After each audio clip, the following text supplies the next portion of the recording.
Hi friends, நம்ம விஜய் மல்லி ஸ்டோரியில் வந்துட்டு செம்மையாக இருந்ததுங்க நேற்று எபிசோடு அப்படின்னு பார்க்கறக்கே ரொம்பவே சந்தோஷமாக இருந்தது. ஏன் அப்படி சொல்கிறீங்க அப்படின்னு பார்த்தீங்கன்னா வந்துட்டு மெயினாக வந்துட்டு இந்த விஜய் பயங்கரமாக வந்து பார்த்தீங்கன்னா மல்லிக்கு சப்போர்ட் பண்ணி தான் பேசுகிறாரு.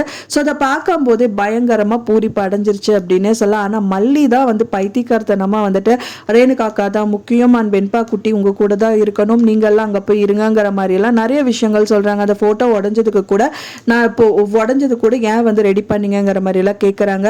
ஸோ அதுக்கு வந்துட்டு பார்த்தீங்கன்னா மல்லிக்கு வந்துட்டு சாதகமாக இருக்கணுங்கிற மாதிரி இப்போ கதிரேஷனும் வந்து பார்த்தீங்கன்னா பிச்சை எடுக்காத குறையா வந்து அங்கே நிற்கிறாரு.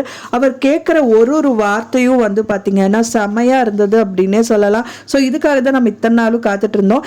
ஒவ்வொரு வார்த்தையும் வந்துட்டு தேன் வந்து பாஞ்சது காதி நிலைங்கிற மாதிரி அவ்வளோ வந்து இனிமையாக இருந்தது அப்படின்னு சொல்ல. ஏன்னா அந்த அளவுக்கு வந்து மல்லிக்கும் சரி விஜய்க்கும் சரி பயங்கர கொடுமைகள் பண்ணியிருக்காங்க. வெண்பாவை வந்து அவங்க வசமாக இழுக்கணும் அப்படின்னு சொல்லிட்டு நிறைய விஷயம் வந்து இப்போ வந்து பார்த்தீங்கன்னா அவங்க பொண்ணையே கொன்னதே வந்து அவர் தான், விஜய் தாங்கிற மாதிரியெல்லாம் நிறைய விஷயம் பேசினாங்க. ஸோ அப்படி இருந்தும் வந்து பார்த்தீங்கன்னா ஒரு விதத்தில் வந்து அவங்க பொண்ணு வந்து உயிரோடு வந்துட்டாங்கன்னு சொல்லிட்டு இவ்வளோ கீழ் இறங்கி வந்து காலையே விழுகாத குறையா பேசுறது வந்துட்டு அப்பா அப்படிங்கிற ஒரு இதுக்கு வந்துட்டு ஒரு எல்லாரும் எந்த அப்பாவாக இருந்தாலும் இப்படிதான் பண்ணுவாங்க. ஸோ அந்த விதத்தில் அவங்க பரவாயில்ல. பட் ஆனால் மல்லி விதத்தில் இதெல்லாம் உங்களுக்கு தேவைதான் அப்படிங்கிற மாதிரி கேட்க தோணுது நம்மளுக்கே அப்படின்னே சொல்லலாம். ஏன்னா மல்லி இப்போ கூட வந்து பார்த்தீங்கன்னா அவங்களோட லைஃப்பை இப்போ டோட்டலாக விட்டுலான் தான் இருக்காங்க. ஆனால் நான் விஜய் தான் வந்துட்டு நான் அவளே இப்போ கேட்டால் கூட வந்து பார்த்தீங்கன்னா உங்கள் பொண்ணுக்காகவும் சரி வெண்பா குட்டிக்காக சரி அவள் எல்லாமே இறங்கி பண்ணுவா. பட் ஆனால் நான் விட மாட்டேன் அப்படிங்கிற மாதிரி விஜய் ஸ்ட்ராங்காக தான் நிற்கிறாங்க. அவர் பேசின ஒரு வார்த்தைகளும் வந்து பார்த்தீங்கன்னா முத்து மாதிரி தான் இருந்தது. மல்லிக்கு வந்து ஒரு வேலி மாதிரி தான் அவர் நின்று சப்போர்ட் பண்ணாரு அப்படின்னே சொல்லலாம். ஏன்னா விஜய் மட்டும் இந்த மாதிரி இல்லை, சப்போர்ட்டிவாக இல்லை அப்படின்னா கண்டிப்பாக சொல்கிறேங்க கதிரேஷன் வந்து ரேணுகா கூட தான் இருந்தாகணும் அப்படின்னு சொல்லிட்டு ரூல்ஸ் போடுறக்கே வந்து கண்டிப்பாக தயாராக இருந்திருப்பாரு.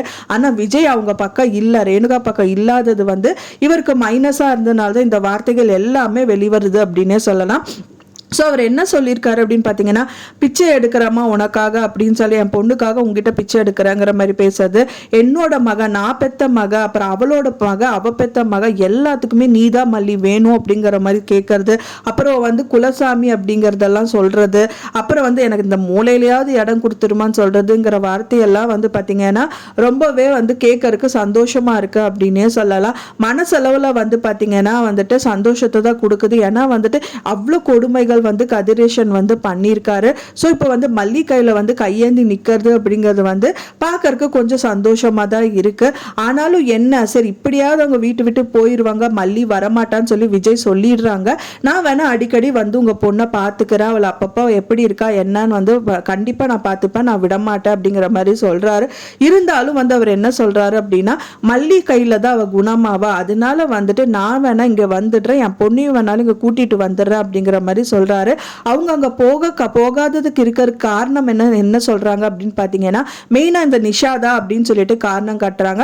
அப்படி இருந்தும் வந்து நிஷா ஏதோ வந்து இந்த மாதிரிலாம் ஆயிடுச்சுங்கிற மாதிரி அதனாலதான் இந்த மாதிரிலாம் நடந்துட்டு இருக்கா அப்படிங்கிற மாதிரிலாம் அவர் சொன்னாலுமே விஜய் ஏத்துக்காம என்னோட பொண்ணோட படிப்பு கூட இதுல ஸ்பாயிலா இருக்கு, நிறையவே வாய்ப்பு இருக்கு, உங்க பொண்ணை கூட அவன் நல்லாவே பார்க்கல, ஒரு சொந்த அக்காவை கூட அவன் நல்லாவே பார்க்கல அப்படிங்கிற மாதிரி விஜய் சைட்ல இருந்து அவரோட சைட்ல இருந்து குற்றங்கள் எல்லாமே வந்து நிஷா பத்தி சொல்லிட்டு இருக்காரு.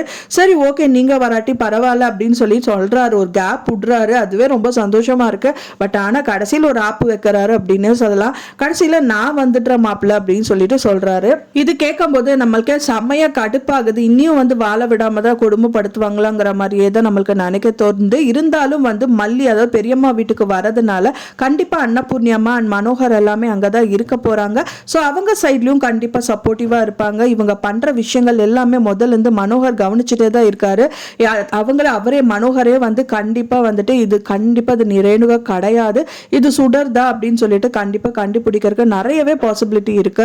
ஸோ வெயிட் பண்ணி பார்க்கலாம் ஃப்ரெண்ட்ஸ் என்ன நடக்குது அப்படின்னு சொல்லிட்டு. நீங்க என்ன நினைக்கிறீங்க அப்படின்னு சொல்லிட்டு உங்களோட கருத்துக்களை மறக்காம எனக்கு கமெண்ட்ல ஷேர் பண்ணுங்க. நான் சொன்ன இந்த தகவல் உங்களுக்கு பிடிச்சிருந்தா மறக்காம லைக் பண்ணுங்க, ஷேர் பண்ணுங்க, கமெண்ட் பண்ணுங்க, சப்ஸ்கிரைப் பண்ணுங்க. மேலும் இன்னொரு மல்லி சீரியல் அப்டேட்டோட நெக்ஸ்ட் மீட் பண்றேன். தேங்க்ஸ் ஃபார் வாட்சிங் மை டியர் ஃப்ரெண்ட்ஸ். நெக்ஸ்ட் வீடியோல பார்க்கலாம்.